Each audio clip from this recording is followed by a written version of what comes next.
11월 6일 미국 대선이 치러졌죠. 도널드 트럼프 전 미국 대통령이 4년 만에 백악관에 다시 입성하면서 트럼프 2기를 맞았습니다. 이날 일찍부터 트럼프 전 대통령의 승리가 유력해지면서 우리나라 증시도 출렁였잖아요. 트럼프 수혜주로 꼽히는 방산, 건설주 등이 뛰었고 반대로 바이든 대통령의 수혜주로 꼽혔던 2차 전지주는 조정받았죠. 그 와중에 주가가 안 떨어진 2차 전지주가 있었습니다. 바로 코스닥 시가총액 7위 기업 엔캠인데요. 너무 좋은 기업이라 주가를 방어한 건 아니고요. 공교롭게도 이날 거래정지가 됐어요. 하필 딱 미 대선 당일 거래정지가 되면서 엔캠을 팔지도 사지도 못한 주주들의 불만이 상당했는데요. 엔캠은 왜 이날 거래정지 처분을 받았는지 쉽게 설명해 드릴게요. 거래소가 11월 5일 올린 공시부터 볼게요. 엔캠을 불성실 공시법인으로 지정한다고 돼 있죠. 벌점을 한 번에 9점을 때리고 제재금 3,600만 원 부과했습니다. 코스닥 시장은 벌점이 8점을 넘으면 다음날 하루 동안 거래가 정지돼요. 뭐 때문인가 하고 봤더니 최대 주주 변경을 수반하는 주식 담보 제공 계약 체결 및 정정 신고 기한 내 미공시 10건이라고 돼 있어요. 일단 10건이나 되면 뭐가 됐든 큰일입니다. 앞에 요거는 말 그대로 최대 주주가 주식을 담보로 어떤 계약을, 보통은 돈 빌리는 계약을 체결했는데요. 돈을 기한 내 못 갚는다거나 해서 계약을 못 지키면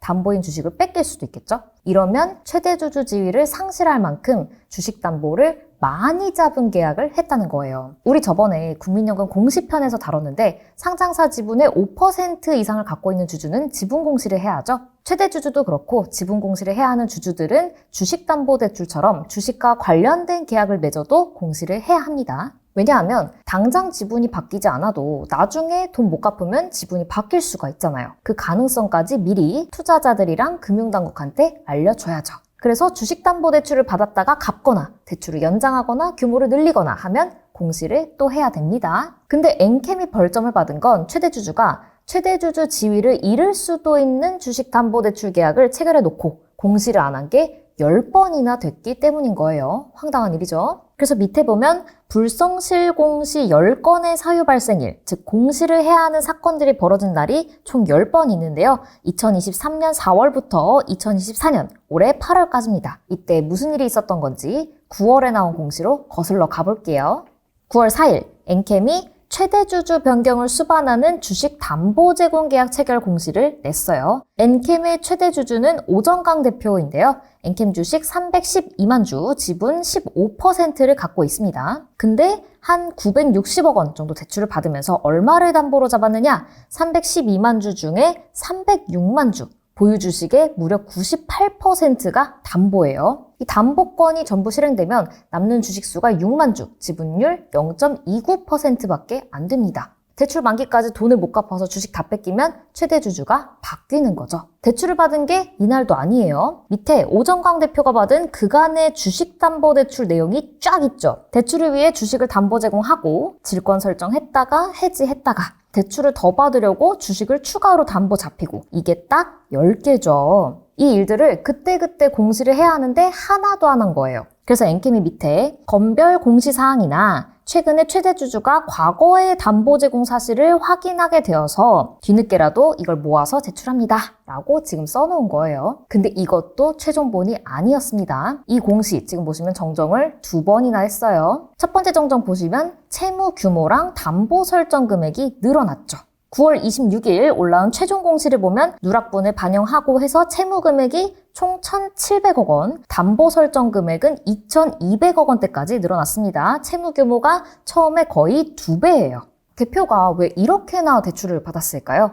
엔캠이 최근에 KB증권에서 기업실사를 받았는데 이 기업실사 보고서에 오 대표의 주식담보대출 내역이 상세하게 설명이 돼 있습니다. 결론적으로는 전체 빚 중에 400억 정도는 회사 사업 확장 등등을 위해 썼고 960억 원 정도는 대표이사 지분 늘리고 또 기존 빚 갚고 하는 데 썼다 이런 내용이에요. 주식담보로 돈을 빌려서 지분을 늘린다. 자가증식인가요?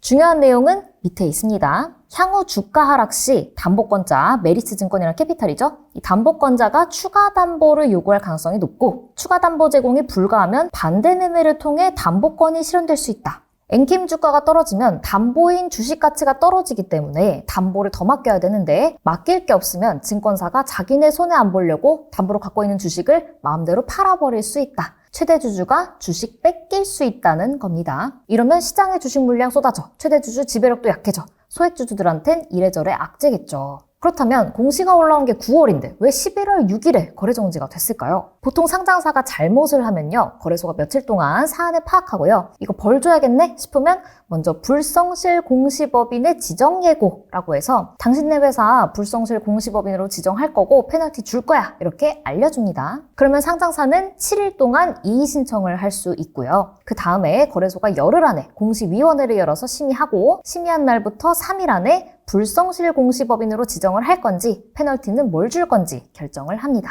보통 상장사가 잘못을 하고 나서 불성실 공시법인으로 지정되기까지 한 달 정도 걸려요. 보시면 저번에 몽골 광산사업계획 대폭 축소한 금양도 딱 한 달 걸렸죠. 근데 엔캠은 9월 초에 처음 잘못을 이실직고 하는 공시 올린 다음에 9월 말까지 정정을 2번이나 했잖아요. 그럼 여기부터 한 달인 거예요. 근데 그러면 10월 말에는 결과가 나와야 하는데 공시 불이행 건수도 많고 10월에 공휴일도 많았잖아요. 그래서인지 거래소가 불성실 공시법인 결과 발표 날을 며칠 미룹니다. 그렇게 미 대선 날 엔캠 주식 거래가 정지된 거죠. 엔캠 주가는 어떻게 됐을까요? 미 대선 다음 날 거래가 재개되면서 주가가 9% 넘게 떨어졌습니다. 트럼프 대통령 당선에 불성실 공시법인 지정까지 악재가 겹쳐서 낙폭이 더 컸던 게 아닌가 싶은데요. 주주분들은 확실히 억울하실 것 같아요. 여러분은 공교로운 타이밍에 벌어진 엔캠의 거래 정지에 대해서 어떻게 생각하시나요? 댓글로 의견 남겨주시고요. 좋아요, 알람, 구독 설정도 부탁드릴게요. 그럼 안녕!